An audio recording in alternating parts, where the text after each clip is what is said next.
Hello and welcome back to Down the Track. In this episode, we'll be reviewing the first T20 between Pakistan and England. It's been a good day for away teams in cricket. Australia beating India in the first T20 and England beating Pakistan. It was a weekend England side. If you want to be honest, there was no Ben Stokes, no Joss Butler, no Mark Wood, no Chris Wokes there as well. Liam Livingstone as well not playing. So 5-6 big players not playing, but it was a very good England performance. They fought back brilliantly with the ball and with the bat. They looked in control. And what a comeback for Alex Hales. 53 or 40, struck rate at 130, but played according to the situation. And it just shows what England missed out on for 3-4 years. What a talented batsman. He could have played in any 11 or squad that England have played in the last 2-3 years. Still has it in him. He's 33 years of age, but it just shows the amount of options England have. And Alex Hales, remember, was the one who started that Morgan era, and he was a part of those big 400 scores initially in 2016. But yeah, it was a very good innings by him. Played the cut shot really well, was timing the ball well, waited for the slower ball and deposited it, and he was given a chance when he was on 23-24. Again, poor fielding from Pakistan. India as well made mistakes today, but yeah,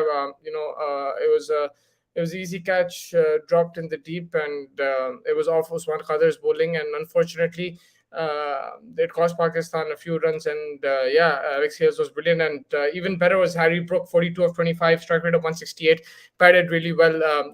He's had a really good season with Yorkshire. He's been outstanding actually, and for him to get runs under his belt, it does England cricket and the future of England cricket. It keeps them in good stand because it was a really good innings. He showed maturity, played at a very healthy strike rate as well, made sure that the run rate was always in check and there was no issues in terms of the required rate climbing. He picked the slower balls very well, played spin as well pretty well, no issues at all. And yeah, it'll give him a lot of confidence for the future. And this is a very good win for England because despite key players missing, the other players stepped up with the ball. They played three left arm seamers. For me, it looked like a monotonous kind of lineup, three same angles, but they all had different heights, different angles, and they used that really well in terms of the release points and everything. And in the end, it was a different kind of variation, but yeah, initially when I saw that three left arm pacers bowling the first 6-7 overs, I felt that it was too uniform, but it worked out in England's favor. Yes, Willie was a very expensive, 4 overs 41.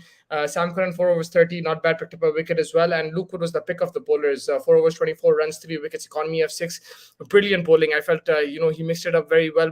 Line and length was very accurate. He was first change, and he bowled superbly. I really enjoyed his bowling. Gleason and Adil Rashid today, it was a class leg spinning show from him. The googly he bowled to Babar Azam, outstanding. He got him clean bowled, and a couple of wickets, economy of 6.75. It was a great show from Adil Rashid. Moeen Ali picked up a wicket as well, a bit expensive, but he picked up a wicket as well. So it was a good fighting effort from England. I think with Mark Wood, Jordan also coming back, and Wokes coming back, it will strengthen their bowling lineup. But it's good to see that they have left arm options if needed, right? If they want some variety in their attack, they could go with a Sam Curran potentially. They could go with the Willie or a Luke Wood. Luke Wood looks like a good option, has good lot of variations as well. But yeah, let's see how it goes. Right now, it's a very good start from Pakistan's point of view. They started brilliantly. Babar and Rizwan again. In 10 overs they were 85 86, but again, what do you call it, after that the middle order struggled. Also, I felt that Rizwan's strike rate was a bit better, 147.82, and he was getting boundaries in the power play. Babar started off really well as well, got boundaries, then slowed down a bit as the overs as the field spread out, so he ended up with a strike rate of 129. But I think they both complemented each other a bit pretty well, and you can't really criticize their strike rate as much in this game. I felt that they were at a healthy strike rate and they did the job. They gave the team the start, 10 overs 80. Then you expect your middle order to do better. But Haider Ali, unfortunately, it's his first game after a long time. 11 of 13. Shah Masood 7 of 7. Iftikhar hit a few sixes, got some full tosses. He deposited 28 of 17. But then Mohammad Awaz 4, Khushdil Shah 5. so not much contribution there. Khushdil has been struggling as well, since that Asia Cup, and that middle order again looks like a problem for Pakistan. You can talk about strike rate as much as you want, but you need your players to score runs, and that's not happening. A lot of single figure scores over there, and for you to win games, you have to score runs. And at the end of the day, the strike rate will come. You will get you'll get the boundary balls, and you rotate the strike and everything, but it's about starting off and building partnerships, and that's just what Pakistan lacked in the middle overs. I felt that they try to accelerate a bit too much, and England really mixed the ball well. They mixed the deliveries well. Some good slower balls, lengths as well were varied. So England were smart about it, and you could see Pakistan was swinging too early. Like quite a few deliveries that Luke Wood bowled, even Sam Curran, even Willie, they were into the shot too quickly. I like the way Gleason bowled as well. He bowled that off cutter decently well, and pace was decent as well. So yeah, a lot to think about for Pakistan. They will need to improve that middle order for sure. But fielding wise, they have to improve. Bowling wise, it wasn't the greatest day for Naseem Shah. Economy of 10.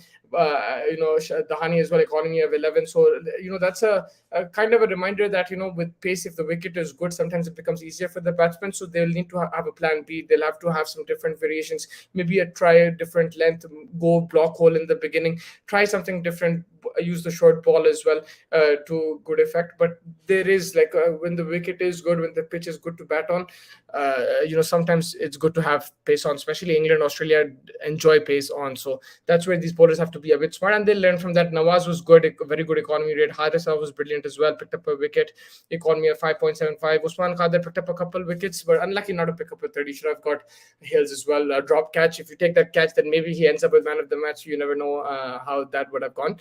But yeah, for Pakistan, again, the fast bowling, the likes of Naseem Shah, Dahani would expect a bit more from them.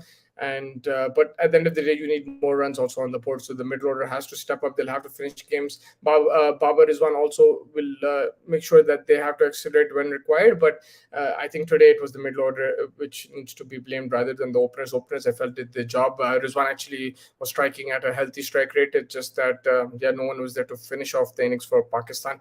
From England's point of view, again, all-round brilliant performance. They'll be very happy with the players coming back as well. That will be giving them confidence that they're doing already well with that team. They'll be even stronger now and during the World Cup. So yeah, I think from England's point of view, all looking good. Let's see what happens at that second T20. But yeah, when Butler comes back, it'll be their batting will be bolstered as well. So looking forward to that. I think that pretty much wraps up this episode. It's been good days of cricket. We saw some good cricket, good batting, good bowling from both games. But unfortunately for India and Pakistan, it wasn't the best day. But for England and Australia, they batted and bowled really well. There will be questions on team selection. There will be questions on tactics as well for both teams, both the Asian teams, and they will have to work on that because this is a different level to the Asia Cup. You're playing against the best teams in the world. There's still South Africa, New Zealand also that you're going to play in the World Cup, and that's where you will have to up your game. And this is a good test. I think if you're looking at it from a positive point of view, both India and Pakistan can improve.